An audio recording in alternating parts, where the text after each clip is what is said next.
अस्सलाम वालेकुम my YouTube family, कैसे हैं आप सब। उम्मीद है कि आप सब ठीक होंगे। मैं भी अल्हम्दुलिल्लाह बिल्कुल ठीक हूँ। क्वेश्चन है कि क्या हम जो डिवाइस है वो ऑन करके नमाज़ पढ़ सकते हैं या नहीं पढ़ सकते।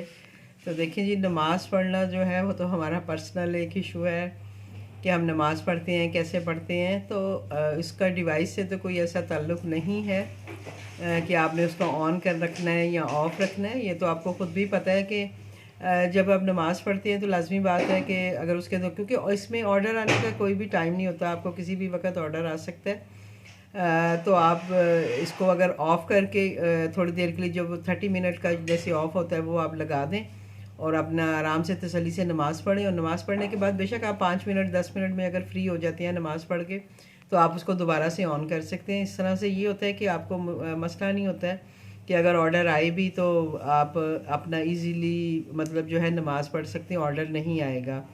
और अगर ऑर्डर आते हैं तो उसमें ये होता है कि इसकी बीप काफ़ी देर बजती है, तो उसमें भी कोई मसला नहीं है। आप आराम से अपनी नमाज़ कंप्लीट करके भी ऑर्डर एक्सेप्ट कर सकते हैं।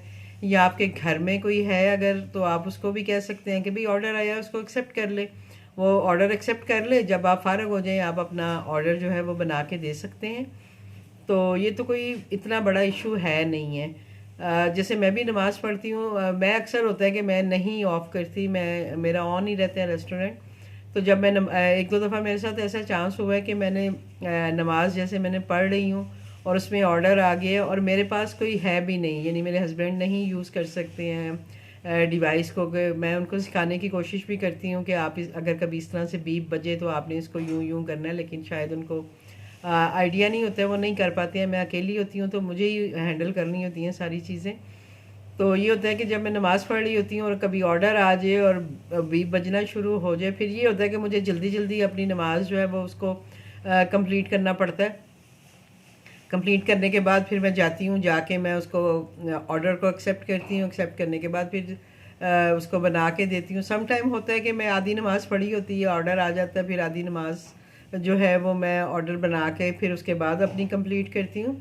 तो ये सारी सूरतें तो ऑलरेडी हमें पता ही हैं, एक जनरल सी ये बात है कि इस तरह से होता है। तो अक्सर होता है कि नॉर्मल आप बैठे नहीं, ऑर्डर नहीं आएगा, लेकिन जैसे ही आपने नमाज़ स्टार्ट की है ऑर्डर आ गया। तो इसको आप इस तरह से कर सकते हैं कि अगर आप इजीली प्रॉपर वे में मतलब पुरसुकून से नमाज़ पढ़ना चाहते हैं तो आप उसे ऑफ़ कर दें, और जब आप नमाज़ पढ़ लें तो उसे ऑन कर दें, सिंपल। तो ये तो हो गया जी कि नमाज कैसे पढ़ सकते हैं, यानी इसको ऑन ऑफ़ करना है। तो ऑन ऑफ़ करना तो कोई मुश्किल ही नहीं है।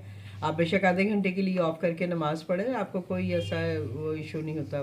30 मिनट वाला आप क्लोज़ लगा दीजिएगा, ठीक है। उम्मीद है कि आपको समझ आ गई होगी। कोई वो ये इतना बड़ी मतलब कोई ऐसा क्वेश्चन था नहीं, लेकिन फिर भी मैंने कहा चले मैं आपसे अपनी भी एक्सपीरियंस शेयर कर देती हूँ कि मेरे साथ भी ऐसे ही होता है कि जब मैं ऑफ़ नहीं करूँ और नमाज़ पढ़ रही हूँ तो फिर मुझे भागम दौड़ी में ही मतलब काम करना पड़ता है कि मैं जल्दी जल्दी से नमाज़ को ख़त्म करती हूँ। या हाफ जैसे 4 फ़र्ज़ पढ़ ली हैं या सुनते रह गई हैं तो वो आगे पीछे फिर ज़ाहिरी बात है मुझे करना पड़ता है। तो बेहतर भी यही है कि आप ऑफ़ करके पढ़ें ताकि आप सुकून से नमाज़ पढ़ सकें, ठीक है। इंशाल्लाह फिर मिलती हूँ आपको किसी और क्वेश्चन के साथ, तब तक के लिए इजाज़त दीजिए। अल्लाह हाफ़िज़।